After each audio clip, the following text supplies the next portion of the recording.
ধন্যবাদ বেড়াতা 2 নম্বর অঞ্চল কমিটি, যাদের উদ্যোগে আজকে এখানে পতাকা উত্তোলন আয়োজন করা হয়েছে। বসুন না, বসার জায়গা আছে, বসুন, আমি যাচ্ছি, বসুন। যাদের উদ্যোগে পতাকা উত্তোলনের ব্যবস্থা করা হয়েছে, সাথে সাথে সংবিধান সম্পর্কে সচেতন হওয়ার জন্য একটা সাংবিধানিক মূল্যবোধ ও মৌলিক কর্তব্য শীর্ষক নামে একটা বইও উপহার দেওয়া হবে এখানে, এবং বাচ্চাদের হাতে বই, পেন, খাতা আর উপহার সামগ্রী তুলে দেওয়ার ব্যবস্থা করা হয়েছে। আমি প্রথমে এখানে যারা উপস্থিত হয়েছে এলাকার মানুষজন যারা আছেন তাদেরকে আমি সংগ্রামী অভিনন্দন জানাবো, 80তম স্বাধীনতা দিবসের শুভেচ্ছা জানাবো। আপনারা জানেন, আমার পূর্বপুরুষেরা দীর্ঘদিন তথা 200 বছর ধরে ব্রিটিশদের বিরুদ্ধে লড়াই করে দেশকে স্বাধীন করেছে। লক্ষ্য উদ্দেশ্য ছিল কি? দেশের নাগরিক মাথা তুলে বাঁচবে, ব্রিটিশদের হাত থেকে মুক্তি পাবে। এই ওখানে বসার জায়গা আছে, বসুন। দেশের নাগরিককে মুক্ত করার লক্ষ্য ছিল। তাই জাত, ধর্ম, বর্ণ নির্বিশেষে লাখো লাখো কোটি কোটি স্বাধীনতা সংগ্রামীরা জীবনকে উৎসর্গ করেছে। আর বয়সের কোনো তারতম্য ছিল না। যেমন 18 বছর, 19 বছরের যুবকরা, 25 বছর, 30 বছরের যুবকরা জীবন উৎসর্গ করেছে। যেমন আপনি যদি দেখেন, আশফাকুল্লাহ খান, শহীদ বিরসা মুন্ডা, শহীদ ক্ষুদিরাম বোস, পৃথ্বীলতা ওয়াদ্দেদার থেকে শুরু করে এদের 30 বছর পার হয়নি। আবার যদি দেখেন বার্ধক্যে যারা উপনীত হয়েছিল, আপনি মাতঙ্গিনী হাজরা দেশের জন্য জীবন দিয়েছে। তাই বিভিন্ন সমাজের, বিভিন্ন স্তরের, বিভিন্ন বয়সের স্বাধীনতা সংগ্রামীদের কারো আত্মত্যাগ, আত্মবলিদানের ফলে আমরা স্বাধীন দেশ পেয়েছি। জঙ্গলের অধিকার কেড়ে নিচ্ছে, ওবিসি সার্টিফিকেট কেড়ে নিচ্ছে, দলিতের অস্তিত্বকে বিপন্ন করছে।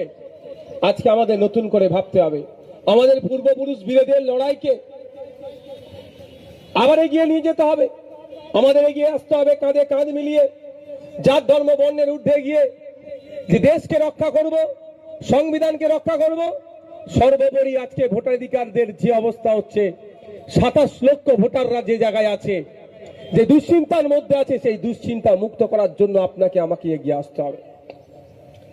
আপনারা জানেন, আমি বারবার বলেছি নয়, স্বরাজ্যের মানুষ বলে ভাঙর পথ দেখায়। হ্যাঁ, সত্যি ভাঙর পথ দেখায়। যখন আমাদের দেশের নায়ক, স্বাধীনতা সংগ্রামের উজ্জ্বল নক্ষত্র, প্রথম সারির যে সমস্ত স্বাধীনতা সংগ্রামীরা আছে, যাদের নাম নেওয়ার সাথে সাথে নেতাজি সুভাষচন্দ্র বোসের নাম না নিলে স্বাধীনতা সংগ্রাম অসম্পূর্ণ থেকে যাবে, সেই সুভাষচন্দ্র বসু সম্পর্কে কিভাবে কুৎসিত মন্তব্য করছিল। প্রশাসন শীত ঘুমে ঘুমাচ্ছিল, রাজ্য সরকার শীত ঘুমে ঘুমাচ্ছিল। যখনই ভাঙড়ের ভোটে আপনারা আমাকে জিতিয়ে বিধানসভার মধ্যে পাঠিয়েছেন, যেই নিন্দা প্রস্তাব আনলাম, তখন প্রশাসন, রাজ্য সরকার নড়ে চড়ে বসতে বাধ্য হলো। আমরা এই মঞ্চ থেকে আবেদন করব রাজ্য সরকারের কাছে, নেতাজি সুভাষচন্দ্র বোসকে নিয়ে যারা কুমন্তব্য করেছে, একটাও না ছাড় পায়। সে রাজ্যসভার এমপি হতে পারে, আর কোন একজন সাধারণ নাগরিক হতে পারে। এমন দৃষ্টান্তমূলক শাস্তির ব্যবস্থা করবে রাজ্য সরকার। আগামী দিনে আমাদের কোন স্বাধীনতা সংগ্রামী সম্পর্কে বাজে মন্তব্য করার আগে ভাববে, এটা আমরা আশা করব। তার দেখুন, যতই আমি দেখছিলাম আমাদের কলকাতা আলিপুরে একটা হাত ভেঙে দিয়েছে, মূর্তি নিয়ে হাত ভেঙে দিয়েছে, বা তার সম্পর্কে বাজে কথা বলছে। আচ্ছা, নেতাজি সম্পর্কে কেউ কটু কথা বললে নেতাজির ভালোবাসা আমাদের দিল থেকে চলে যাবে কি? কমে যাবে? কিন্তু যারা এই বাজে মন্তব্য করছে তাদের মুখকে বন্ধ করতে হবে। এটা দায়িত্ব কার? সরকার পক্ষে। তাই সরকারের কাছে আমি আশা করবো দৃষ্টান্তমূলক শাস্তির ব্যবস্থা করুন। আজকে এখানে দাঁড়িয়ে আমি বক্তব্য দীর্ঘায়িত করব না, অলরেডি আমি লেটেই চলছি, কারণ সব জায়গায় একটু একটু করে দেরি হতে হতে এই অবস্থা হয়ে যাচ্ছে।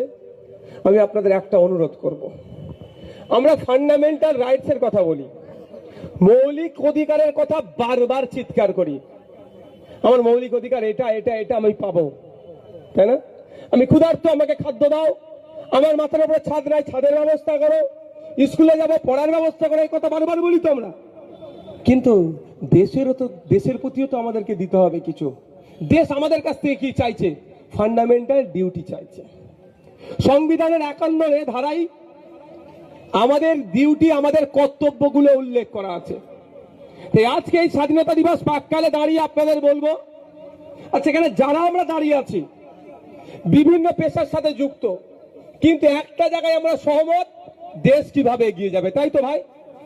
কে হিন্দু, কে মুসলমান, কে তৃণমূল, কে বিজেপি, কে সিপিএম, কে কংগ্রেস, কে আইএসএফ, আমরা হয়তো ভাগ আছি, কিন্তু একটা জায়গায় সবাই আমরা একমত হব, দেশকে কিভাবে এগিয়ে নিয়ে যেতে হবে। এখানে কি আমরা দ্বিমত পোষণ করব না। তাহলে একটা কাজ করলেই দেশ এগিয়ে যাবে। আমি আপনি যদি দায়িত্বশীল হই, আমি আপনি যদি কর্তব্য পরায়ণ হয়, আমি আপনি যদি দায়িত্বশীল নাগরিক হতে পারি, তাহলে দেশ একদিন পৃথিবীর শ্রেষ্ঠ আসনে উপনীত হবে, পৃথিবীকে পরিচালনা করবে আমার ভারতবর্ষ। আজকে আমাদেরকে এখান থেকে শপথ নিতে হবে। আমাদের দেশে যে জিনিসটা আছে পৃথিবীর আর কোনো দেশে নেই, সেটা কি? যুবক। আমাদের ভারতবর্ষে প্রায় 65 কোটি যুবক আছে। আর যুবকরা কি না পারে বলুন? যুবকদের কাছে ইম্পসিবল বলে কিছু আছে? সব পসিবল করে দেবে এই যুবকরা। সেই যুবকদেরকে সঠিক দিশা আজকে দেখাতে আমরা পাচ্ছি না, এটা হচ্ছে আমাদের ব্যর্থতা। কাউকে ধর্মের নামে, কাউকে জাতের নামে, কাউকে বর্ণের নামে, তো কাউকে রাজনৈতিক কালার লাগিয়ে ভাগ করে রাখা হয়েছে। আমি আপনাদের কাছে অনুরোধ করব, আজকের এই পবিত্র দিনে আপনাকে আমাকে শপথ নিতে হবে। ধর্ম থাকবে, জাত থাকবে, বর্ণ থাকবে, রাজনৈতিক মতপার্থক্য থাকবে, কিন্তু সবার উপরে দেশ, আমাদের দেশের স্বার্থে আমরা ঐক্যবদ্ধ হয়ে লড়াই করব। কাউকে ধর্ম ছাড়তে বলছি না, কাউকে রাজনীতি ছাড়তে বলছি না। যার যেটা ধর্মে ভালো লাগবে প্র্যাকটিস করবে, যার যে রাজনৈতিক দল ভালো লাগবে করবে, কিন্তু দেশের সাথে স্বার্থে আমাদের ঐক্যবদ্ধ হতে হবে, এক হতে হবে দেশকে এগিয়ে নিয়ে যাওয়ার জন্য। আজকে আমাদের প্রত্যেককে শপথ নিতে হবে। রাজি আছেন তো নাকি? আমি আপনাদের বলবো, সঠিক পথে থাকবেন, কেউ আটকাতে পারবে না। আজ থেকে 1 বছর আগে এখানে প্রোগ্রাম করতে দিচ্ছিল না যারা, তারা আজকে ইতিহাসের পাতায় তারা ঠাঁই হয়ে গেছে। আমি এখানে বলার এটা বক্তব্য নাই, তারা ভুল পথে চলছিল বলে। আজকে আমি আছি, এরা আছে। যদি এরা ভুল পথে চলে, কালকেও এরা ইতিহাসের পাতায় ঠাঁই হয়ে যাবে, কেউ আর মুছবে না। যদি সঠিক পথে থাকি, তখন এখনো বুদ্ধবাবুর নাম হয়। সবাই বলে বুদ্ধবাবুর মতো ভদ্রলোক নাই, বলে না মুখ্যমন্ত্রী হিসাবে? বলে তো, তাহলে ভালো লোক বলেই নাম করে। তো আমি আপনাকে আচরণ যদি আমরা ভালো করতে পারি, যুগ যুগ ধরে নাম হবে। তাই অনুরোধ এটাই, মত পার্থক্য থাকবে। ওই দেখো বসে আছে, ওই দেখো উঠেছে, উঠে দাঁড়াও একবার। বুঝতে পারছো কে?